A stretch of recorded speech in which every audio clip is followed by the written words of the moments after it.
This is what people are going to be doing more and more in this creative economy. And also we like sang a lot with Daddy. It was like 11 o'clock at night. That was when we finished. Before that, I kept asking you, should we keep going? Should we keep going? And you're like, we have the motivation now. Our strengths and our skills were already set up for us to be able to do this in a short amount of time and really capitalize on that wave. There is an opportunity to build up your skills to a point where you can do things really quickly because you have the base understanding. Yeah. The entire time we were making that quail video, we were Pumped. About a week ago, we had the idea to do a music video for basically a parody of Katy Perry's I Kissed a Girl, but much more wholesome, and instead be I Kissed a Quail. I kissed a quail and I liked it because we have all these baby quails. Christmas Eve, my mom gave me hatchable quail eggs. Hatchable quail eggs incubator that you can actually buy on Amazon for $25. You get 20 if you of can them. believe it. Yeah. So we were just like jumped into it, and now we have 17 quails. Yes, we do. And we were inspired because we had some of our We Quail Academy students come up to check out the quails, and two of them, who are sisters, came up on two different occasions, no coordinating, and immediately picked up the quails and started smooching them. Yeah. And we just thought that was so hilarious. And so we decided, we were just playing with the quails and talking about that. And then I just randomly was like, I kissed a quail and I liked it. The taste of its chick starter mix. So if you haven't heard the original song, it's actually supposed to be I Kissed a Girl, the taste of its cherry chapstick. But I like our version better. Yes, I do too. And it was, and I was just inspired. I'm like, I want to remember the time when our quails were little tiny babies. Yeah. Because they're going to grow, so they're growing their feathers right now, and they look slightly less cute. They're still really cute, but slightly less cute. They're all feathery now. Yeah. But when they were first born, they're just little fuzzballs. Oh, I know, yeah. And so I kind of wanted to document that point in time, and 5 hours later, like 5.5 hours later, minus a taekwondo class in the middle. Yeah. We had a recorded song that was a parody of the original song. So not a completely original song, but still. Yeah. But then plus a music video, plus editing to get us to the basically what you see now on YouTube, minus the captions. The next day I added the captions. Yeah. It's only a bit of the song, though. It's only the chorus.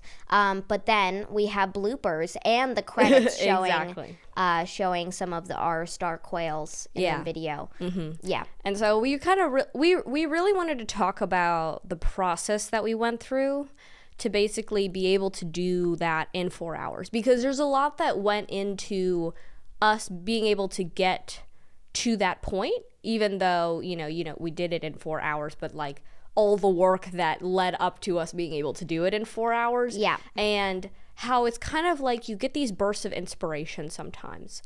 And I think there's a lot that can go into building a foundation so that you can act on it in the moment.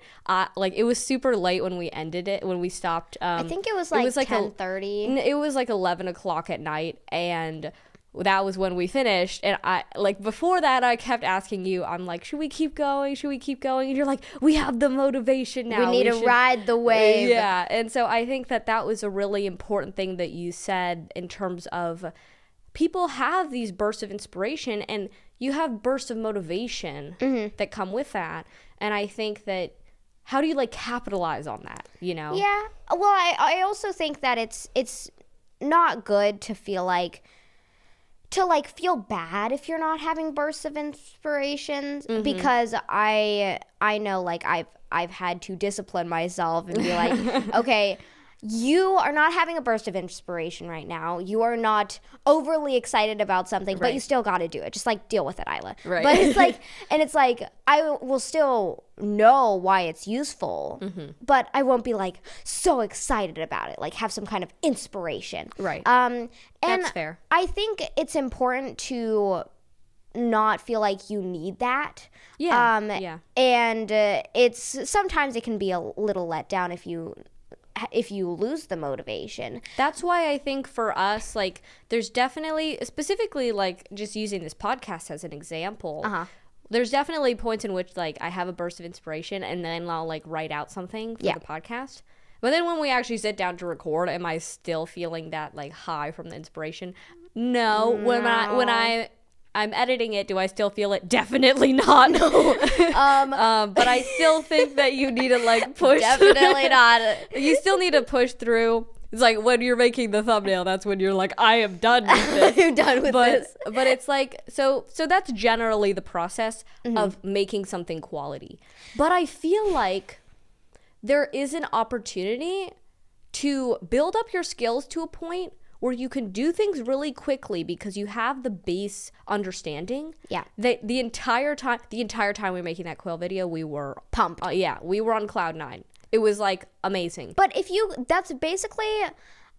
you also got to think about the actual project in question. Right. Like for this, it's kind of perfect because we like talking to each other, right? Yeah.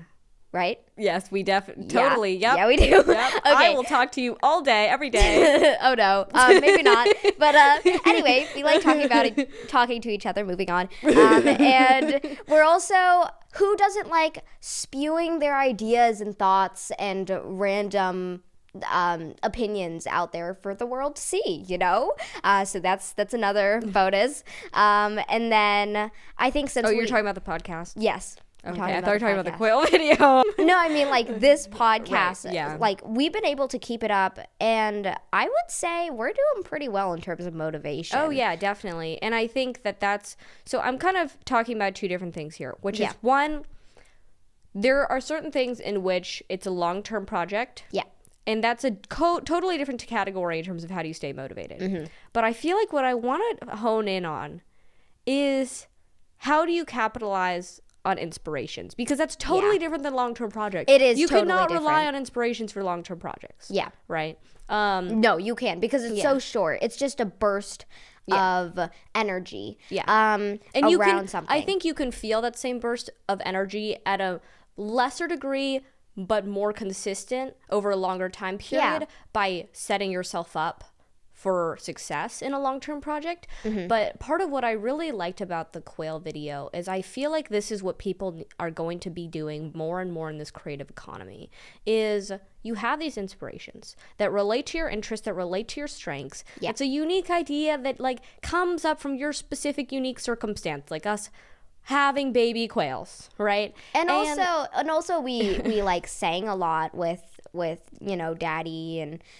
our dad is a former wedding singer, so we that was kind one of of the have things he did. Unique experience in terms of like he was just constantly singing to us when we were kids, and we did some like SoundCloud songs when we were much younger. You were 5. Yeah, when I was 5, I was singing "Dancing in the Dark." I wanna dance in the dark and never stop. Ooh, ooh, ooh, dancing in the dark. Yep. And we did like a cover of that. Yeah. And it was awesome. So it's like our strengths and our skills were already set up for us to be able to do this in a short amount of time and really capitalize on that wave, because that wave is only going to ride for like so long. Yeah, exactly. So I think that there's one aspect, which is the inspiration, but the other aspect that was necessary was the skills. And I think that that's part of what is really important in terms of how do you build the potential for allowing yourself to capitalize on inspirations in a way that you can basically ride the wave of motivation. Yeah. And I think that was a big aspect of, like, for us,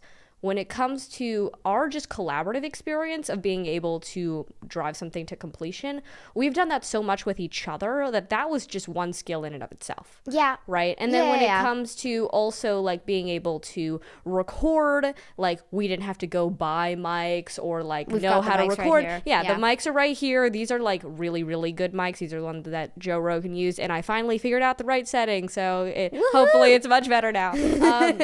But yeah, so then when we had these mics already, then we could just quickly record, quickly put it in GarageBand, download the karaoke background music, so we didn't have to like go make the background music on our own. Yeah. And that would have killed the motivation. Yeah, totally. Because we don't have a lot of experience doing that. Like our dad would do it for the covers. Yeah. And it's a lot harder to copy a song than create your own, because then you can just kind of flow with whatever tunes and stuff that you find. So that was another thing. Yeah. And so then when it came to filming the music video, we used this studio, the background over here, right there. If you haven't seen the Quail video, you gotta check it out. You just need to go see it. It's on the Weekwell Family channel. I will link it hilarious. in the description. We think it's hilarious. Yes, Don't hurt our feelings. It is hilarious. But we had fog machine from our Halloween party, but like we didn't buy anything. These are just like random things that we found around the house in terms of like, random outfits and like, funny things we could use. We grabbed your ukulele because obviously that's an electric guitar. Yeah, obviously. Yeah.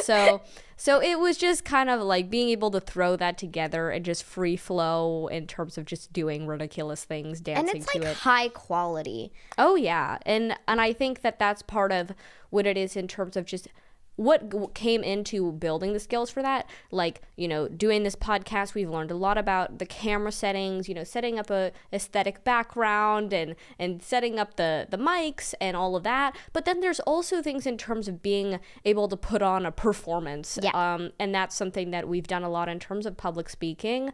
And in terms of also virtual public speaking, I feel like that's like also a subset of that, where like, you can do unique things when you're recording or using a camera versus being in person with somebody. And also another skill that's really important, I'd say the most important, just depending on what you're doing, is learning how to learn. Because you're not usually when you tackle a big project, the Quail video was so perfect, and we were able to do it in such a short amount of time because we already had a lot of the skills necessary. But it's like it's also like learning how to learn. Like you wouldn't have been able to do it if you hadn't found the reverb setting in GarageBand. And in order to do that, you had to do research and power through. And just learning how to power through when you don't know something is another part of learning how to learn. Exactly. And so you got to know where to find resources. You got to know how to keep up motivation if everything doesn't go your way. And that's really important as well. Oh, yeah, definitely. And I think that that's part of also just in terms of like saying that we have all of these experience. We don't have experience making music videos. We've never done that before. No.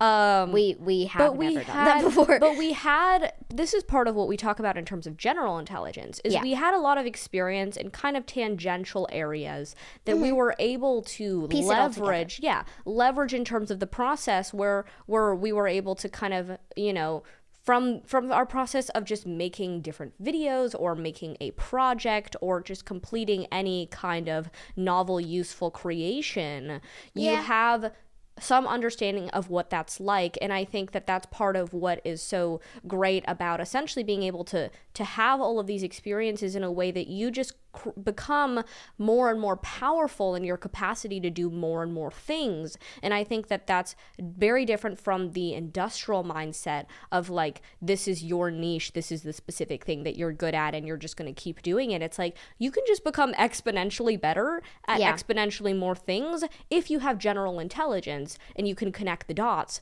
And that's what's so exciting, is that then you can just basically explore and be able to create and be able to monetize that as well. And you have more and more tools and ways in which you can do that. And part of what we're trying to do with our platform is also, how do you actually monetize that? Because oftentimes with YouTube, there are people who do musical comedy. Generally, that's the one thing that they do. Yeah. And they have a channel where it's like, they're just consistently parody posting music it. videos, things Yeah, like that. yeah. And so like that's great if you're like really, really, really into musical comedy. But eventually you're going to want to have different interests, right? Yeah, it's still gonna be a grind at some point, Yeah.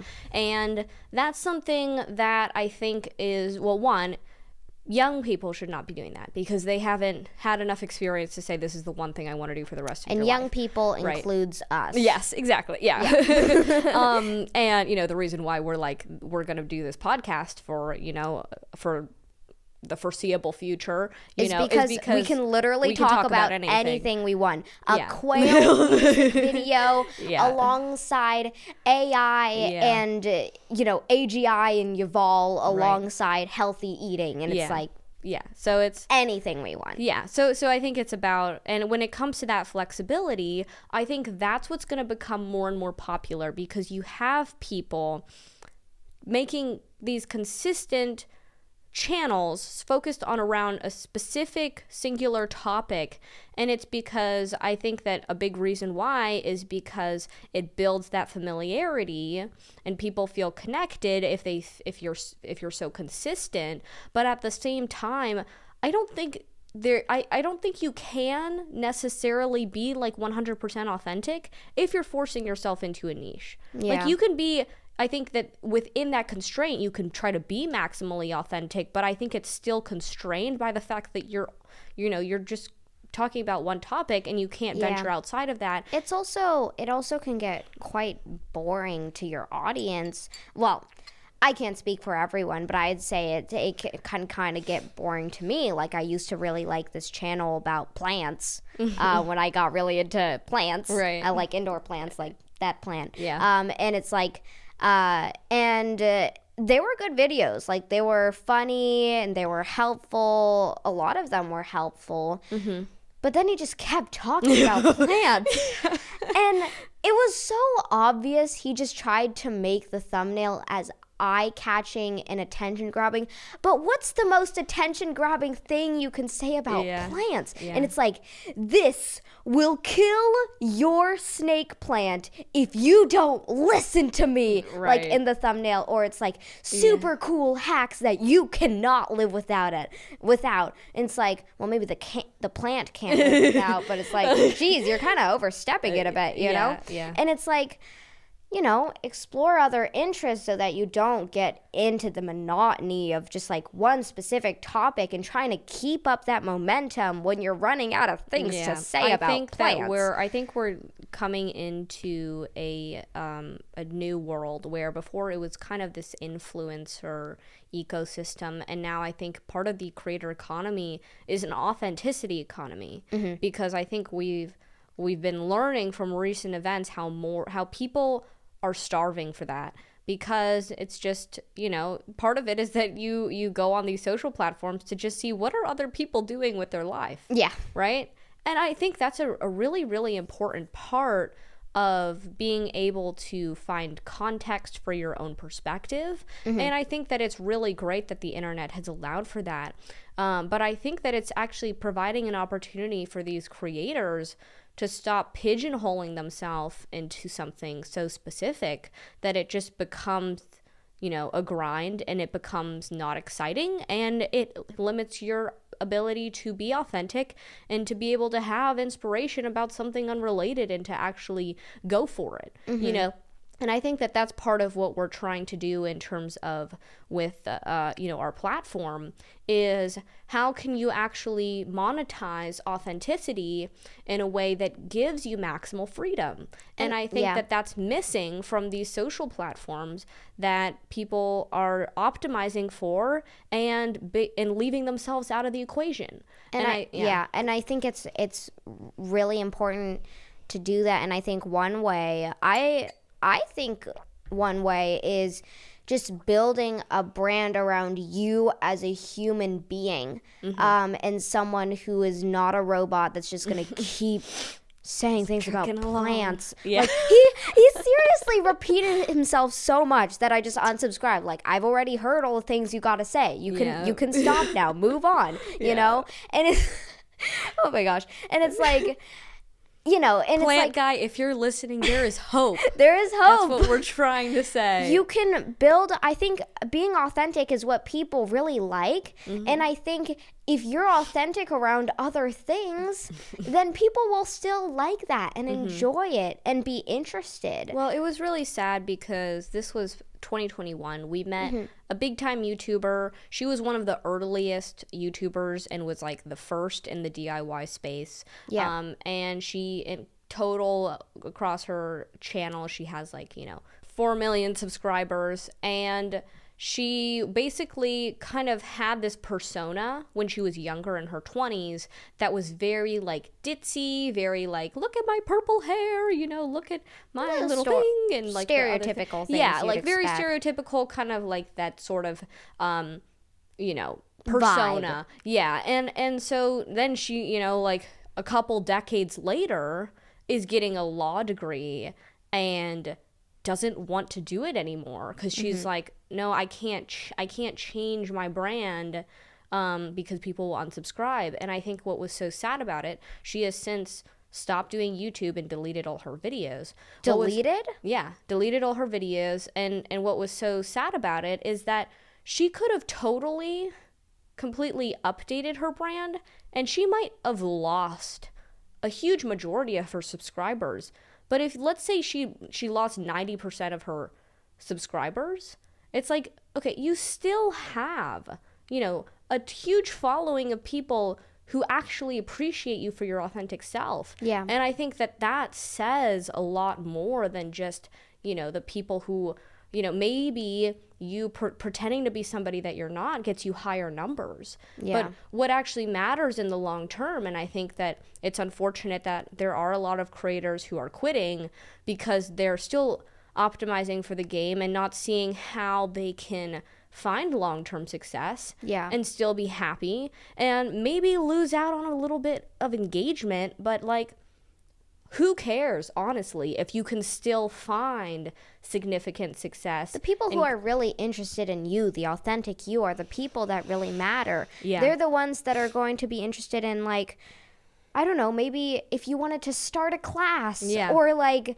if you wanted to host some events or maybe instead of being an animator, you can be a vlogger or a vlogger can be an animator or maybe you can talk about plants and plant guy, maybe you can talk about something other than plants. And it's like, the people that really are interested in what you care about are the people that are going to willing to put more of themselves and more of their time and energy into connecting with you and really doing and supporting what you're providing. And that's what we're really trying to build with our solution is like, this is something that Paul Graham talks about, is your core users. And that doesn't only apply to startups. Yeah. That applies to anything in which you're trying to add value to people. There's going to be a small percentage of those people at the end of the distribution that love your product more than anybody else, or love your content more than anyone else, or basically love you for who you are more than anyone else. And so you can capitalize on that in way more ways than just like finding sponsorships to try to monetize your videos. Like, no, find those people and try to connect with them so that you can provide more value to them in a way that they would be willing to pay for, because they actually appreciate you for who you are. Build a community. Build people you can actually talk to instead of just a one-way, just a one-way stream of information that they have to soak up like a sponge. Like, they can give some information back to you. Yeah. Maybe you can be friends with like your best fans and stuff like that. And that's just so different than the paradigm that people generally approach these social platforms with. And we've kind of gone off the topic of our Quail video, but I think to kind of wrap it all up and tie things together, this is what we're trying to do for ourselves in terms of selfishly. We could try to optimize for the algorithm and just keep harping on, I don't know, Yuval. AI and Yuval all the time. Honestly, we don't want to talk about Yuval anymore. Yeah, it's like we put our message out there, Yuval. Like, we did a video and then we had some other interests and we moved on. Of course, we are mentioning Yuval right now, but that's basically it, you know. Yeah. But I think that's part of what we're trying to do for ourselves, is to set the example of how do you maximize freedom while also maximizing success and being able to find fulfillment and joy from that. So that you don't just lose the initial reason why you started something in the first place. And how can you make it so that if you have an inspiration for a quail video, you can do that and it benefits you, right? And I think that's the path that we're trying to help people to build, because I think that's the optimal way to try to make it for yourself in this creator economy, because you can find success and hate your life, or you can find success and not hate your life. Like, that's an option too. Yeah. And I think that it's not a very hard choice, I think that we can try to aim for that, even if we fail sometimes.